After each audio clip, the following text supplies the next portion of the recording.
Boa noite, gente. É uma alegria mais uma vez estarmos aqui juntos para a realização da nossa evangelioterapia. Tem alguém que está vindo aqui pela primeira vez, que é a primeira vez que está vindo, sejam muito bem-vindos. A evangelioterapia é um estudo, com comentários do Evangelho, seguido logo depois da nossa irradiação, que acontece aqui na sala.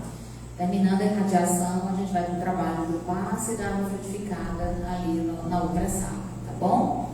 Então, antes de mais nada, queria desejar as boas-vindas a vocês, aqueles que acompanham a gente costumeiramente aqui no Instagram, e avisar que essa casa ela funciona aberta ao público às segundas e aos sábados. Segundas-feiras, nesse horário, de 19 horas, mas a partir das 18h30 a gente já inicia ali a recepção para o atendimento fraterno, que quem quiser fazer um atendimento fraterno, que é uma conversa que a gente vai ter com o trabalhador preparado dessa casa, que foi preparado para isso. E o atendimento fraterno, às vezes, ele conduz a pessoa que vem pela primeira vez para um tratamento espiritual, se houver necessidade. Mas a terapêutica espiritual dessa casa, ela já é realizada a partir do momento que vocês atravessam aquele portão. A gente já começa a receber os benefícios, o amparo da espiritualidade amiga. Então, a gente funciona às segundas, a partir das 18h30, e aos sábados nós temos quantos estudos? André Luiz, Joana de Ângeles, Esde, a Gênese, o que mais está? Você lembra aí? O Livro dos Médiuns, que é no domingo.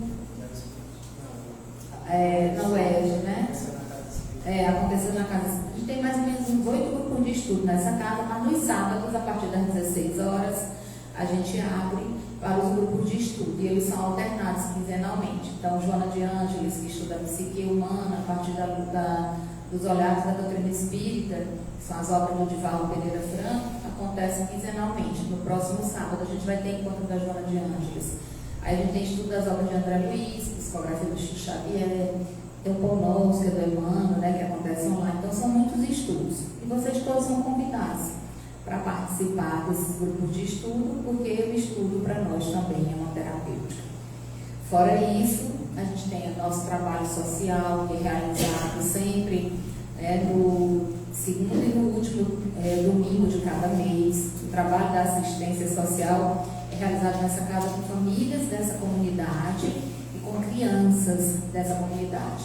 E a gente tem aqui grupos de estudo para jovens, para crianças, a evangelização infantil, e temos o trabalho no sábado da palestra pública, da irradiação e do passe, tá bom? Então, para a gente começar o nosso evangelho de hoje, que é um evangelho muito especial, por quê?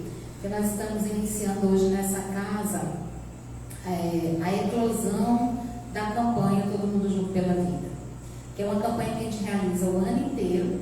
A gente costuma dizer que é de setembro a setembro, porque normalmente as outras instituições elas começam uma campanha chamada Setembro Amarelo, que nasceu mais ou menos em 2015 no Brasil, no mês de setembro.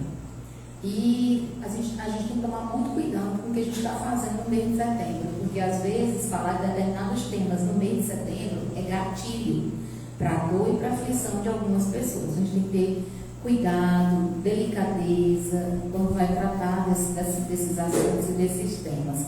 Mas essa campanha, ela acontece de setembro a setembro, por quê? Porque nós estamos aqui semanalmente, toda segunda, todo sábado, fazendo acolhimento, levando consolo para todas as pessoas que chegam aqui em sofrimento psíquico, espiritual, emocional, material, porque a gente sabe que as causas das nossas dores, elas são as mais variadas possíveis. E a gente faz esse trabalho de acolhimento o ano inteiro, mas a gente intensifica isso durante o mês de setembro. A gente tem uma campanha que nós coordenamos desde 2012, que chama Todo Mundo Junto pela Vida. Então, o intuito é falar de vida, de como melhorar as nossas condições de vida psíquica, espiritual. Esse é o nosso trabalho. A gente está iniciando ele hoje com um evangelho muito especial. Nós vamos tratar capítulo 19, o item 11, que fala da esperança, que é a força transformadora da vida. Mas antes a gente vai ler então a mensagem do Torres Pastorino, Minuto de Sabedoria, que diz assim: tenha fé em si mesmo, porque Deus habita dentro de você. Portanto, ter fé em si mesmo é ter fé em Deus. Tenha confiança em suas capacidades e caminhe sem temer os obstáculos. Você pode vencer. Corresponda à confiança que Deus depositou em você quando lhe entregou as capacidades de que dispõe para que você as desenvolvesse e as pusesse em prática. Então vamos partir dessa mensagem.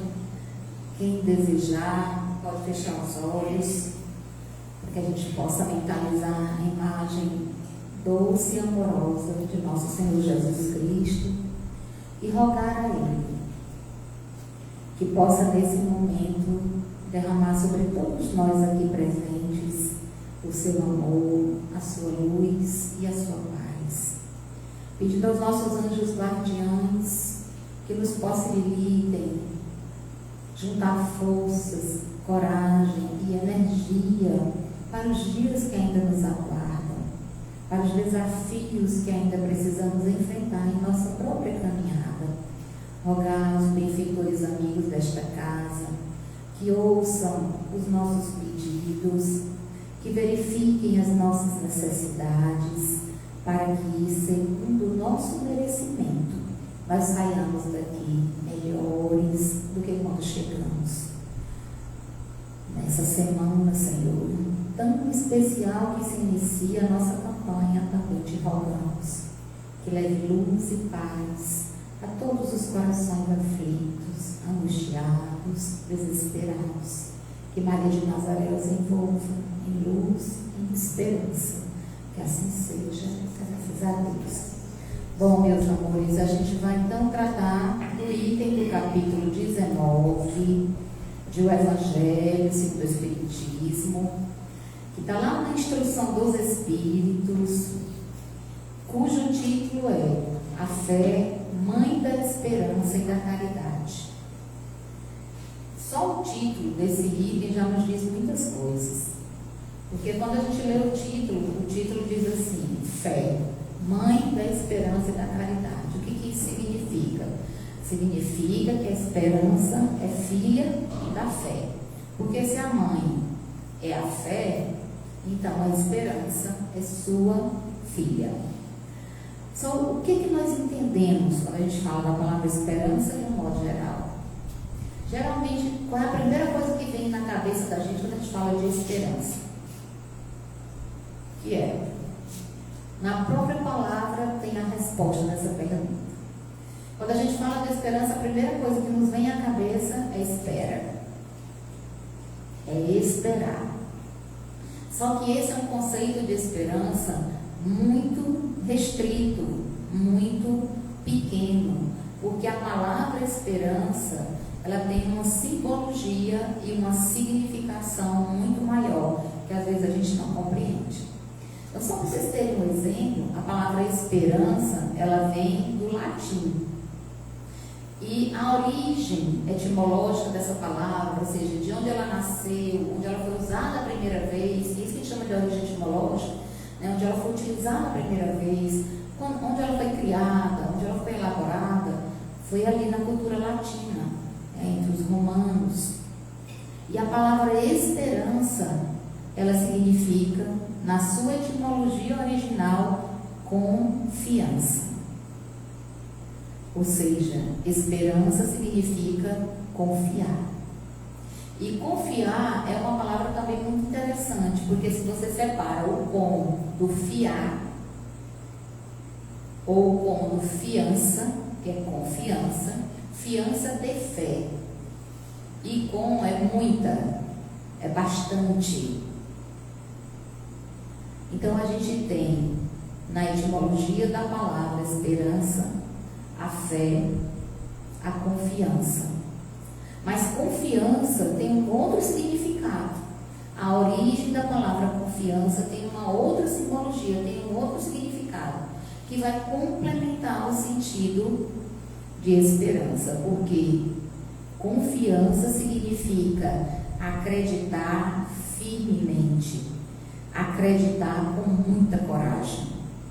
Então, olha só, Para que eu possa desenvolver esperança, eu preciso confiar e ter coragem. E coragem é uma palavra muito especial, porque cor é coração, né? Cor é coração. Coração. Então, cor é coração. E o agem é o verbo agir. Então, é agir com o coração. Mas, no sábado, a gente estava aqui falando sobre coragem. E eu fui explicar por que a gente diz que a sede do sentimento é o coração. Se os sentimentos nascem a partir dos pensamentos, os pensamentos são embalados em uma determinada emoção e viram sentimentos. Então você tem um pensamento, eu penso no Enzo, e aí me vem a emoção da raiva, eu desenvolvo um sentimento por ele. Nasce aqui no campo mental. Mas por que a gente diz que a sede do sentimento é o coração? Porque eu até comentei no sábado, o primeiro órgão que se desenvolve no feto é o quê? É o coração. Ou seja, o coração é a base de absolutamente tudo que vai se desenvolver naquela criaturinha, inclusive a mente, o cérebro. Inclusive o cérebro. Então, quando a gente fala de coragem, a gente fala agir, né, com o coração. Então, a palavra esperança, ela tem um poder transformador na vida de cada um de nós. Por quê? Porque quando a gente fala de esperança, a gente não está falando de espera. Agora quer dizer que eu tenho que esperar as coisas acontecerem. Né? Porque geralmente a gente fala de esperança para alguém que está sofrendo, para alguém que está passando por uma dor, por alguém que está vivendo um luto. Quando a gente fala de esperança para alguém que vive um familiar adoecido, ou que está tendo, né, uma doença, ou que está momentaneamente naquele estado adoecido, às vezes não é um familiar, mas às vezes é a própria pessoa. Quando a gente fala de esperança, fica parecendo que a gente está pedindo para que a pessoa espere apenas, de maneira inútil. Vou só esperar, não tem outra saída, agora é esperar. Mas esperança não é isso. A esperança é a confiança em todos os propósitos para a nossa vida. Porque nenhum de nós nasceu sem propósito, nenhum de nós está aqui sem propósito. A gente não chegou nesse mundo através da bondade divina e por meio dos instrumentos da divindade, porque todos nós somos criaturas de Deus, filhos de Deus, criados à sua imagem e semelhança. Todos nós chegamos aqui por intermédio da divindade. Nós somos centelhas divinas. Todos nós. Não foi à toa que Jesus disse que nós fomos criados à imagem e semelhança do Pai. Nós temos o DNA divino. Então nós viemos para cá com um propósito, todos nós. Mesmo aqueles que ficaram aqui uma semana, aqueles que ficaram 4 ou 5 meses na barriga da mãe, e às vezes a mãe perde aquele bebê, ou aquela criatura que chegou, viveu 3, 4, 5 anos e teve que partir, ou aquela que viveu 102 anos de maneira lúcida e depois teve que ir embora, porque um dia todos nós vamos, isso é uma certeza, a gente volta para casa, a gente volta de onde a gente veio. Todos nós, da mais insignificante bactéria até o astro mais luminoso do planeta, que é o Sol, todos nós que fomos criados por Deus, temos um propósito de existir. Só que às vezes quando alguém está sofrendo, e isso é muito natural, quando a gente está em sofrimento, ouvir palavras como tenha fé, confie, parece que a gente está menosprezando o sofrimento da pessoa, que ela está sofrendo porque ela não tem fé, que ela está sofrendo porque ela não confia, que ela está sofrendo porque ela não alimenta a esperança, porque não tem a coragem de enfrentar a vida. E a gente sabe que não é assim que as coisas funcionam. Por quê? Porque a minha dor é diferente da dor de cada um de vocês. Não tem uma medida, não tem uma régua para medir a dor de nenhum de nós. Porque para uma adolescente de 14, 15 anos que levou fora da primeira namorada, essa dor pode ser tão dilaceradora quanto um pai que vê um filho partir, voltar para o mundo espiritual. Nós não temos medida para a dor alheia. E é por isso que, como nós não temos medidas para a dor do outro, a gente também não deve julgar a dor do outro. Por quê? Porque eu não tenho medida para a dor de ninguém. Às vezes nem a minha própria dor eu consigo medir. Então, quando a gente está falando de esperança, a gente está falando da coragem de olhar para aquela dor, como vai comentar o Evangelho, já que a esperança é filha da fé. É a coragem de olhar para aquela dor, olhar para aquele sofrimento, olhar para aquele momento difícil e perguntar: o que é que eu preciso aprender com isso aqui? O que essa dor veio trazer para a minha vida de lição? O que esse momento difícil trouxe está trazendo para a minha caminhada de aprendizado? Porque uma dor sem sentido, uma dor sem aprendizado se transforma em revolta. Uma dor sem aprendizado se transforma em desespero.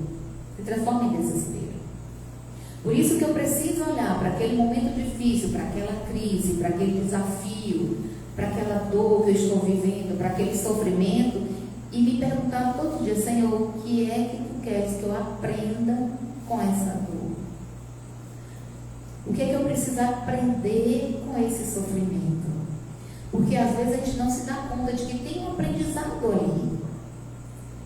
E aí é onde está a esperança. Por que, Adriane, que é aí onde está a esperança? Porque quando você começa a olhar para o aqui e agora, para a sua dor, olhar para dentro de você e começar a se perguntar o que é que você tem para aprender, você deixa de se martirizar com o passado, você para de se culpar. Você para de se culpar. Porque a gente tem um hábito muito grande de se culpar pelos sofrimentos nossos e dos outros. A gente acha que podia ter feito mais, que podia ter feito alguma coisa, que ou foi algo que eu fiz, né? E a gente se culpa, aquilo aconteceu, foi por minha causa. A gente nunca se pergunta: tá, tudo bem, a situação já aconteceu, ela já se estabeleceu, ela existe, essa dor existe, esse sofrimento existe na minha vida, eu estou passando por ele. Se a responsabilidade é minha, do outro, não interessa. O que interessa agora é: o que é que eu tenho para aprender com essa situação? O que é que eu tenho para aprender? Qual é a lição dessa dor na minha vida? Porque aí você olha para ela aqui e agora. Aí você para de olhar para o passado e para de se martirizar. Ou deixa de ficar olhando para o futuro e adoecendo de angústia. Porque quando a gente está vivendo uma dor que a gente se culpa, a gente olha para o passado. Todas as vezes que a gente está se culpando, se responsabilizando por uma dor, a gente está olhando para o passado. Se culpa, se pune, a gente está olhando para o que aconteceu. E quando a gente olha para o futuro, pega aquela dor e projeta ela para o futuro, nós estamos também adoecendo. Porque a gente está criando angústia, tirando a nossa própria paz. Então, o lugar de olhar para essa dor é aqui e agora, olhar para ela nesse momento que você está vivendo e se perguntar: o que é que eu tenho que aprender? O que é que eu preciso aprender? Eu preciso aprender a cuidar mais de mim. Eu preciso aprender a cuidar da minha saúde mental. Eu preciso aprender a cuidar mais da minha família. Eu preciso aprender a cuidar mais das pessoas que eu amo. Eu preciso aprender a ouvir mais os sinais daquelas pessoas que estão ao meu redor e eu não percebo que estão em sofrimento. Eu preciso aprender a ter mais paciência comigo mesmo. Eu preciso aprender a ter mais tolerância comigo. Eu preciso aprender a ter mais compaixão com a minha própria caminhada, porque a gente tem muita compaixão pelos outros e esquece de ter compaixão consigo. Eu conheço pessoas que passam a vida inteira cuidando de todo mundo e esquece de cuidar de si mesmo. E a gente aprende com Jesus que é assim: amar a Deus sobre todas as coisas, que isso é o topo, né? O ápice do amor. E ao próximo como a nós mesmos. Então eu começo me amando, me cuidando, dando para mim as mesmas coisas que eu dou para para os outros. E aí depois eu cuido dos outros. E cuidando dos outros, amando os outros, porque o amor é cuidado, eu vou aprender a amar a Deus. Porque a gente não precisa se esforçar para amar a Deus, não. Porque se a gente aprender a amar os outros e aprender a nos amar, ele já vai ficar muito feliz. Qual é o pai que não fica morto de feliz quando vê alguém cuidando bem dos seus filhos? Então Deus vai ficar muito feliz a partir do momento que a gente se decidir cuidar de nós mesmos e cuidar dos outros. Por quê? Porque quando a gente está em sofrimento, está passando pela angústia, da desesperança, porque desespero é o oposto da esperança. Porque no desespero você não vê sentido, significado para aquela dor. Você não vê sentido, significado para aquela angústia. Você não vê sentido, significado para aquele problema. A gente não enxerga significado, sentido para aquela aflição. Aí se desespera. Mas quando a gente olha para ela e busca um sentido, busca um significado, busca um aprendizado, nem que seja aquele aprendizado a gente dizer assim, eu acho que a responsabilidade é minha. Fui eu que errei mesmo. Então o que é que eu posso fazer a partir disso? Mudar a minha conduta, transformar a minha conduta, pegar uma outra rota, pegar um outro caminho, porque nunca é tarde. Sabe por que nunca é tarde? Porque é o bem que a gente faz que apaga o mal que a gente fez. Ou eu vou dizer usando as palavras do apóstolo Pedro: o amor cobre a multidão dos pecados. Eu só simplifiquei. É o bem que a gente faz. Não interessa se esse bem é dentro da sua casa, com a sua família, se é na rua, se é colocando uma vasilha com água, comida na porta de casa para os cães de rua, se é na sua igreja, no centro espírita, como voluntário, em um trabalho assistencial. Não interessa onde você faz o bem, mas o bem que a gente faz apaga o mal que a gente fez. Então a esperança, ela nos convida a compreender a nossa dor. Emmanuel até diz isso, que a esperança é a compreensão dos desafios da vida. Quando eu compreendo, quando eu aprendo a compreender, quando eu tenho essa força de compreender a minha vida, eu começo a construir ali dentro de mim mesmo um elixir, um antídoto contra o pessimismo e o desânimo. Porque quem não tem esperança, quem não vê sentido nos próprios desafios, nas próprias crises, quem não traz a compreensão das próprias dificuldades da vida, geralmente se desespera, se desanima, se torna alguém pessimista. É aquela pessoa que você vai contar uma história, vai contar uma novidade para ela, vai dar para ela uma notícia boa, você vai dizer para ela: olha, tem uma coisa maravilhosa para te contar. E a pessoa diz: não me conta não, pelo amor de Deus. Que as coisas, no jeito que o mundo estão, não tem nada de bom. Está tudo pior, está tudo cada dia pior. Ou então, quando você conta algo muito bom para ela, diz: isso aí não vai dar certo não. O negativismo, o pessimismo. Por quê? Porque essa pessoa não tem mais esperança. Ela não vê sentido na própria caminhada, nas próprias dificuldades. Ela já desesperou. Construiu a desesperança. E nós não podemos, de maneira nenhuma, perder a fé na vida. Ou perder essa coragem de enfrentar a vida, de compreender os seus desafios. Não estou dizendo que é fácil. Não é fácil. Para ninguém. Eu lido com adolescente cotidianamente, porque eu trabalho como professor de língua portuguesa, e não tem um único dia convivendo com eles que eu não ouço no mínimo 3 ou 4 reclamações de que eles não estão bem, estão com ansiedade, estão com crise de ansiedade, que estão sofrendo, que tem conflito com a família, tem conflito com o pai, tem conflito com a mãe, que não se sentem amados, não se sentem acolhidos. Todos os dias. E nas nossas casas, se a gente começar a prestar um pouquinho mais de atenção, aquela pessoa que vive com a cara enfiada no celular, e se tranca no quarto o tempo todo, aquela que vive de mau humor, porque depressão não é somente tristeza, irritabilidade é sintoma de depressão, o mau humor é sintoma de depressão, o desinteresse pela vida também é sintoma de depressão. E às vezes a gente não tem olhos de ver. E aquelas pessoas às vezes convivem conosco e já desesperaram, perderam a esperança. A vida perdeu o sentido. É por isso que todas as vezes que uma dor chega na nossa vida e nos sacode, todas as vezes que um grande desafio chega na nossa vida e nos dá uma sacudida, todas as vezes que nós caímos, o Emmanuel diz que é a esperança nos convidando a nos erguer e a andar. Por quê? Porque o convite da queda é se erguer e andar. Ou a gente cai e fica lá eternamente no chão, nunca mais se levanta. Não, né?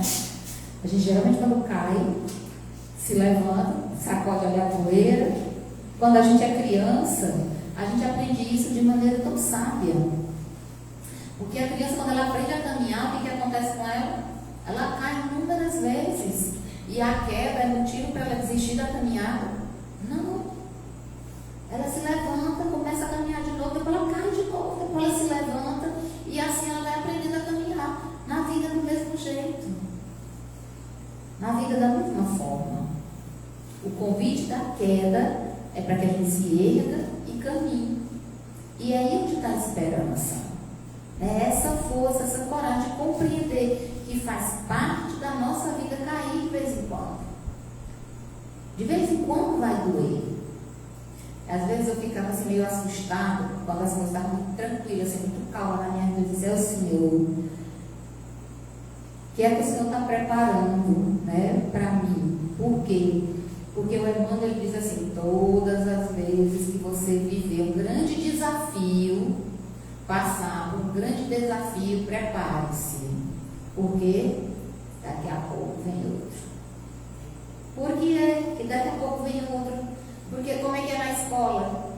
A gente faz uma prova bem facinho ali no começo da escola, na primeira série, segunda série. Quando você vai mudando de série, as provas vão ficando difíceis, né? E à medida que vai se acumulando conteúdo, lá no final do ano, fica mais difícil ainda a prova. Então é natural da vida. Olha, vocês imaginem, plantem uma mangueira em casa. Deixo ela lá. Vamos supor que ela passou 3, 4 anos. Se for uma mangueira normal, ela vai estar mais ou menos com 1,80 m de altura. Vamos 5 anos depois. Aquela mangueira está com quase 5 metros de altura. Mas o tronco dela é muito forte, as raízes são muito profundas e ela só carrega folhas. Mesmo que chova, que dê um vendaval, ela não vai sentir tanto. Mas dali a um ano ela vai estar carregada de manga. Mangas enormes. A mangueira cheia de mangas. Quando aquele vendaval passar por ela, que ela começar a sacudir, pesada daquele jeito, o desafio não é maior? O desafio é maior. O desafio é maior. Por quê? Porque ela tem os frutos. Então, todas as vezes que começa a vir uma grande tempestade na vida da gente, prestem atenção que vocês estão dando frutos. São frutos. Nós estamos dando frutos e as tempestades vêm para testar o quanto profundas são as nossas raízes para sustentar aqueles frutos. Adriana nunca aprendeu isso. Olha na mangueira que eu plantei lá no quintal da minha casa. Né? Plante, olha na mangueira que eu plantei no quintal da minha casa. Por quê? Porque enquanto a bichinha não tem manga, são só as folhas, ela baila, o vento vai e ela vem. Agora carregue ela de manga, deixa ela carregada de manga. Vai ser muito mais difícil, vai ser muito mais desafiador. Se ela não tiver uma raiz profunda, ela vai cair com o peso das mangas. Às vezes, quando as pessoas, o que elas fazem? Pegam umas escoras e põem nas galhas para segurar os frutos, não é verdade? Para a bichinha não cair, não arrebentar. Alguém já precisou de uma escora para não cair? Todos nós. Todos nós já precisamos de escora para não cair. Às vezes a escora é um amigo, às vezes a escora é um irmão, às vezes a escora é uma mensagem que você recebe na rua de um estranho. Às vezes você vai na estrada, no meio da estrada, e lê uma frase na traseira de um caminhão, e você entende, olha, minha escora, eu precisava ler aquilo.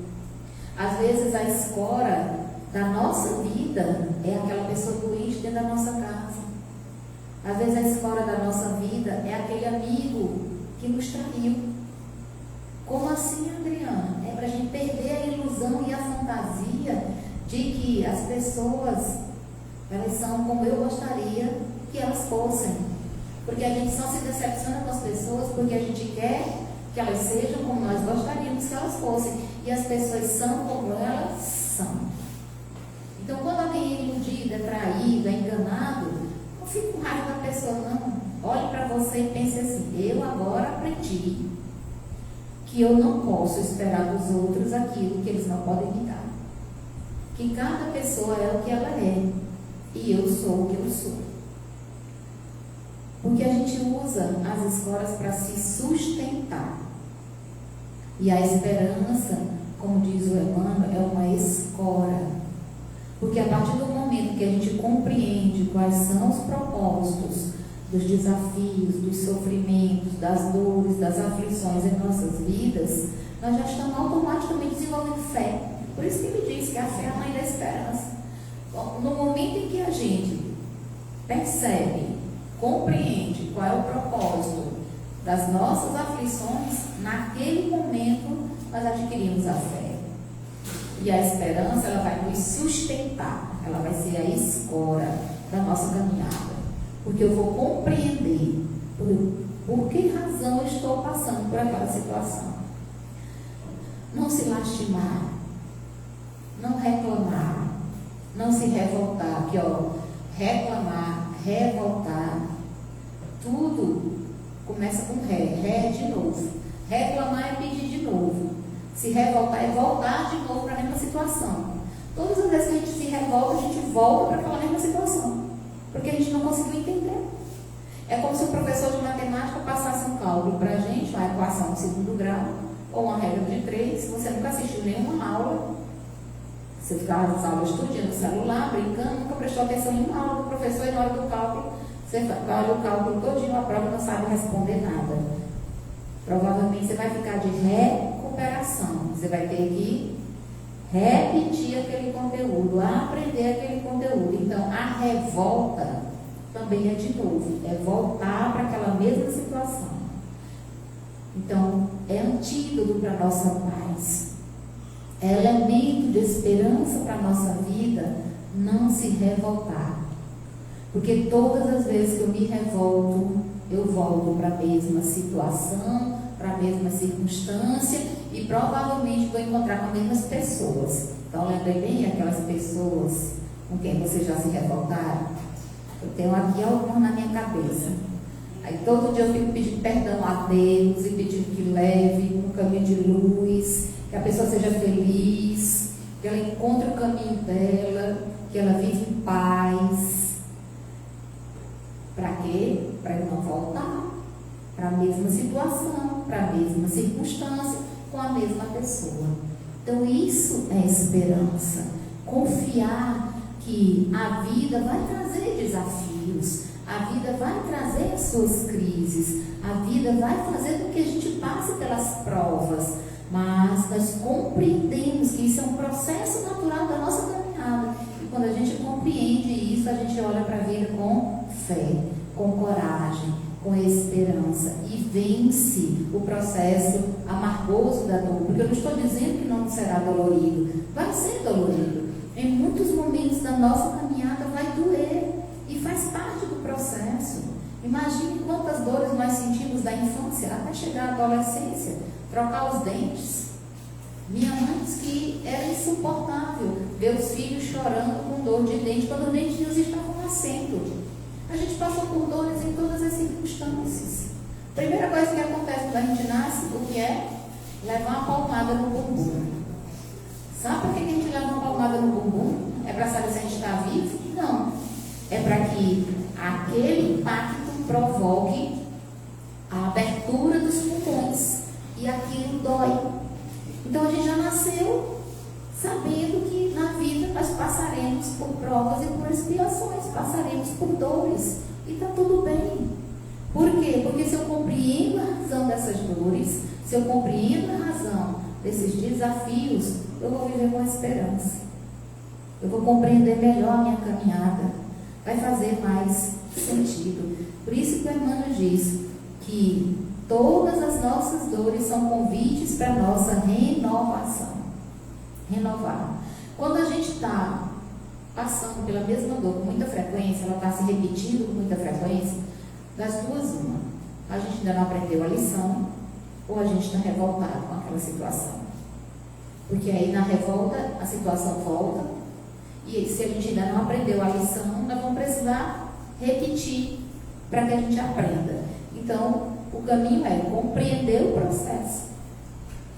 Compreender, aprender a lição daquele momento.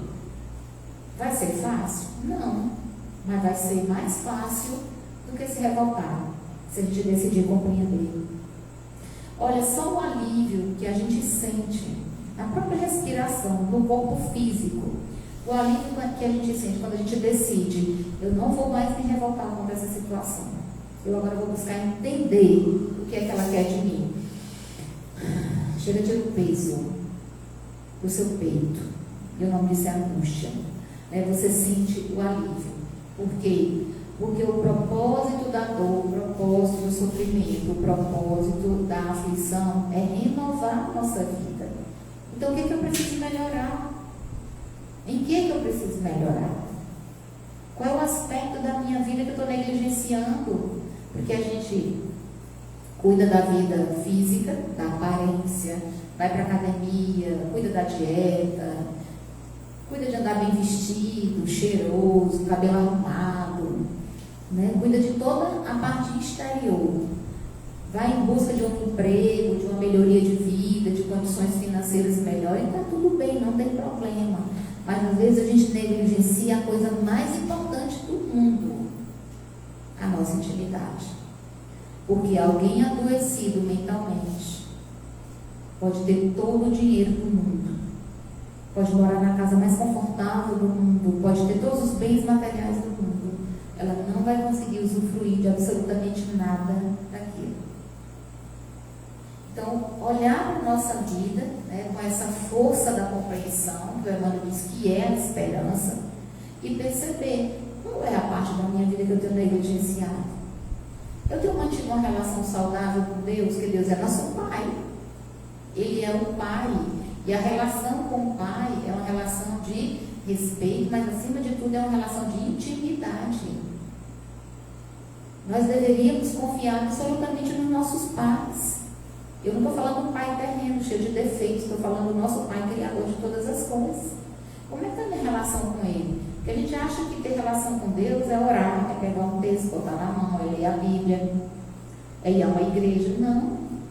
Deus está dentro de mim. Ele habita em mim. Ele mora na minha consciência. Foi Ele que me criou. Então a minha relação com Deus, ela tem que ser cotidiana, diária. E é no diálogo, na convivência íntima com Ele. Está difícil? Diga, Senhor, meu Pai, o negócio está bravo. O Senhor me deu uma ajudinha aí, porque se o Senhor não me der uma mão, eu não sei como é que vão ficar as coisas. Conversa com Ele lavando a louça, conversa com Ele tomando banho debaixo do chuveiro, conversa com Ele aguando as plantas, conversa com Ele fazendo caminhada, conversa com Ele dentro da sua casa, do silêncio do seu quarto. Conversa com Ele. Porque Ele sabe do que nós precisamos, sabe? Mas Ele precisa da nossa humildade. Eu preciso pedir. Porque é a primeira virtude do Sermão da Montanha. Humildade. Sem humildade, eu não escalo a montanha das dificuldades da minha vida. Então, eu preciso. A primeira coisa que eu preciso é de humildade. Minha amiga comigo, na hora que o negócio está ficando bravo, eu digo, Senhor, pelo amor de Deus, me acorde. Né? Venha ao meu auxílio. Se eu não sabe que perto de mim, não. Se eu seguro na minha mão, você me guarde. Porque o negócio está bravo, o negócio está difícil. E explique para ele o que você quer. Diga para ele, olha, Senhor, eu queria muito, estou precisando muito, eu queria que você me ajudasse nisso. Se ele achar que você merece, você vai receber. Se ele achar que é útil para a sua vida, vai chegar até a sua vida. Se ele achar que é necessário para a sua vida, vai chegar até a sua vida. Mas se ele achar que vai ser o pior, que vai ser ruim, que não é o momento adequado, também não se revolte, porque Deus nunca diz não. Deus nunca nos diz não. E esse é um outro lindo aspecto da esperança. Deus, quando ouve as nossas petições, eu aprendi isso com o Chico Xavier, através do Emmanuel. Quando Deus ouve as nossas petições, Ele diz assim: meu filho, ainda não. Quando Ele diz ainda não, é porque a gente ainda não está preparado.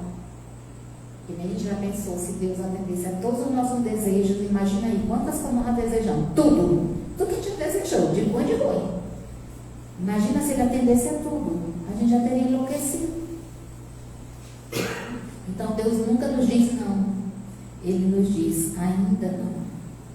E esse é um aspecto da esperança que nós perdemos, porque a gente criou o hábito da revolta, a gente criou o hábito da lamúria, a gente criou o hábito da reclamação, da queixa, e a gente se negligencia demais. A gente só deixa para vir buscar ajuda quando está doendo, quando o negócio está bravo. E aí, cadê a prevenção? Eu posso me prevenir de algumas dores, fortalecendo o meu espírito, me alimentando de esperança, tendo a coragem de enfrentar a vida, buscando significado para ela. Prevenção, orar e vigiar. Não é vigiar a vida dos outros, que a gente aprendeu a fazer isso de maneira doentia, que diga o Instagram e o tal do TikTok, que é o tempo todo com o dedo na tela, vigiando a vida alheia. E é um processo tão adoecido, porque a gente olha e se compara, e não tem como não se comparar. Ah, não me compara, não se compara.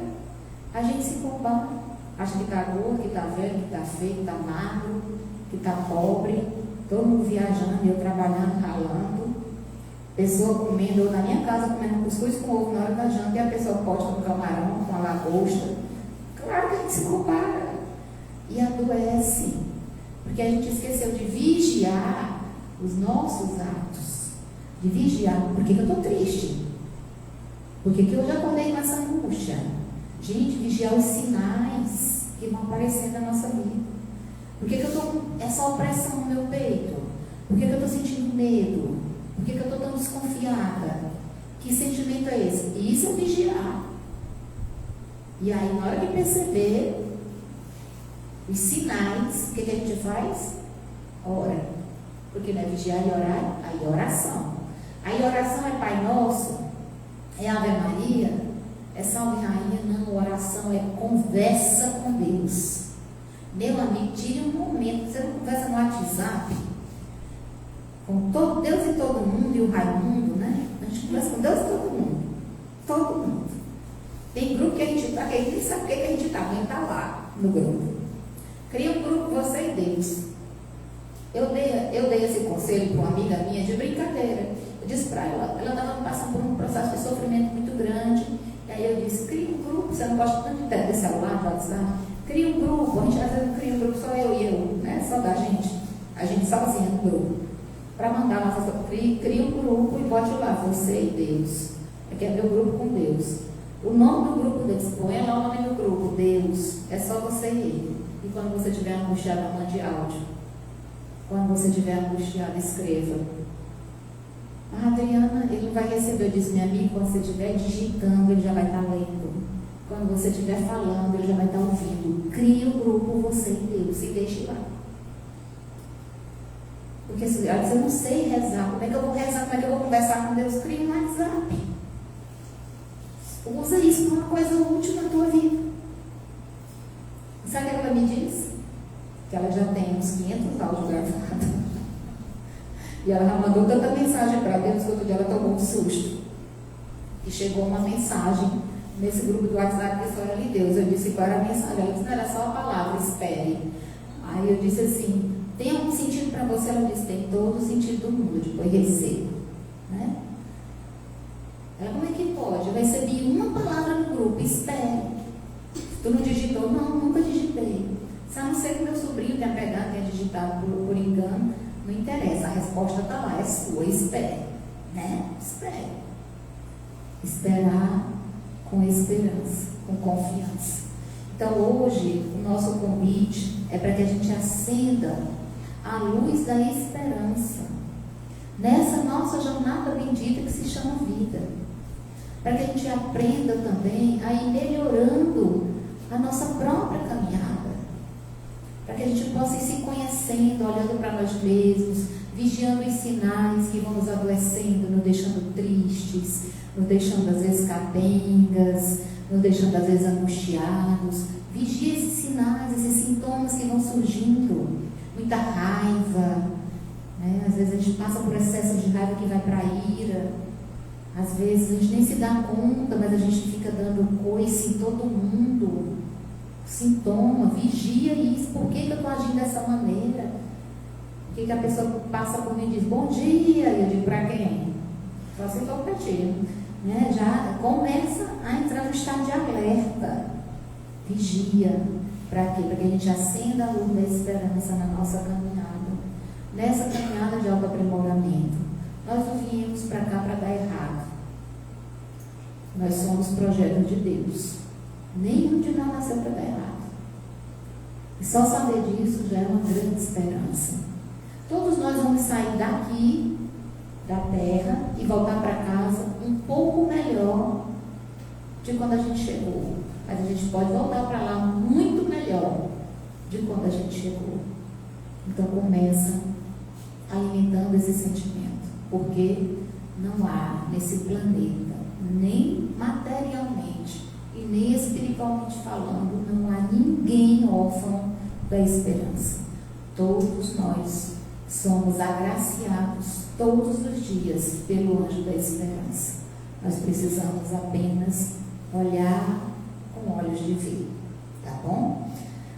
Então esse é o nosso evangelho da nossa noite de hoje, e a gente vai fazer a nossa irradiação, nosso momento de vibração, agradecer os nossos internautas, né? E avisar para eles que daqui a pouco as meninas vão disponibilizar o link do passe virtual para aqueles que não puderam ir ao Chile. Muito obrigada. Então a gente vai fazer